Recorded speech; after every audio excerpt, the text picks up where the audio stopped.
Hello. You?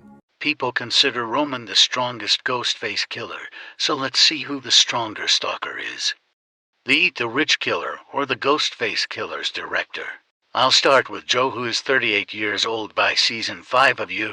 His height is 5 feet 9 inches and his weight 156 pounds. He has 8 years of experience as a serial killer and was trained by Mr. Mooney, who was a Soviet prison guard. He also has access to the Lockwood billions. Joe's best durability feat is surviving the car crash in season 1 of You. This knocked him out for several hours since we see it go from night to day. The calculation is on screen if you want to read it, but in summary the low end is 3,500.81 to 5 joules. Street level, mid-end 8,960 to 0.08 joules. Street level and high-end 16,943.93 to 5 joules. Wall level. His best strength feat is season 4 when he breaks handcuffs. Once again, the calculation is on screen if you want to pause and read it, but in summary Joe breaking handcuffs is 16,640 joules, wall level, meaning he could tank the season 1 car crash by season 4. Joe's best speed feat is dodging an arrow in season 3. Here's the calculation if you want to read it. If not, just know Joe's speed is 61.306.307 to 3 meters per second, subsonic. His best combat feat is defeating Vic, a bodyguard who had a gun while Joe was unarmed. Bodyguards of the elite are normally trained in MMA, and while Joe isn't formally trained, he demonstrates judo moves in the fight. He has also beaten Beck, an orange belt in Taekwondo, and Carrie, a hunter trained in Krav Maga.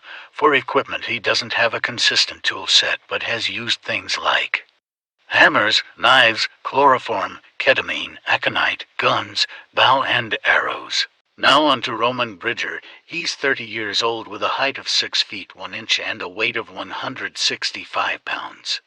He mentored Billy to get away with murder and created the fake identity Roman Bridger, giving him over 4 years of experience.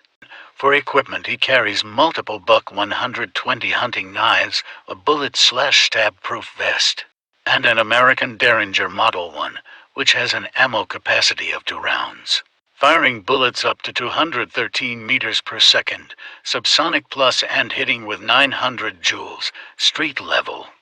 He also has remote control door locks and a voice changer that lets him perfectly mimic anyone. Roman's best strength feat is smashing Tyson into a glass cabinet 9,301.13 for 6 to 483 joules. Street level, his best speed feat is dodging a bullet 24.6 meters per second, superhuman at a low end, and 37.3 to 56706 to 5 meters per second, subsonic at a high end. He should also scale to Mickey, surviving a car crash 24,131 joules wall level.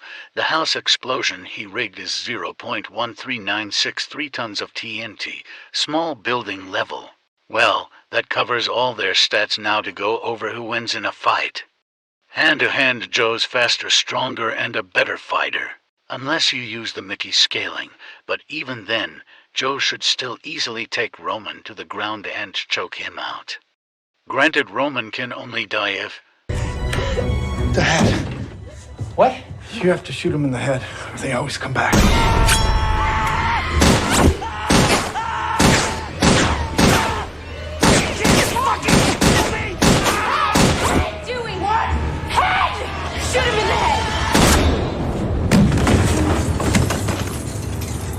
But he'd still lose the fight. With weapons, while Roman has shot a gun and dodged a bullet, he's never been in a shootout. Joe has while shooting arrows against Carrie.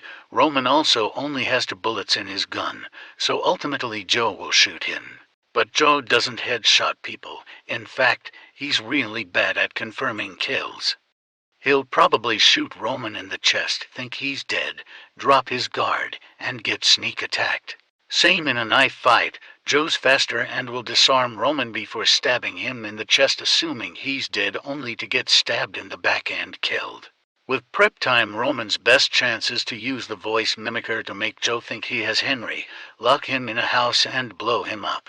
But that's his only chance, and I find it more likely Joe will find Roman first. For example, Joe was able to track down Marion in a different country, whereas Roman wasn't able to track down Sydney.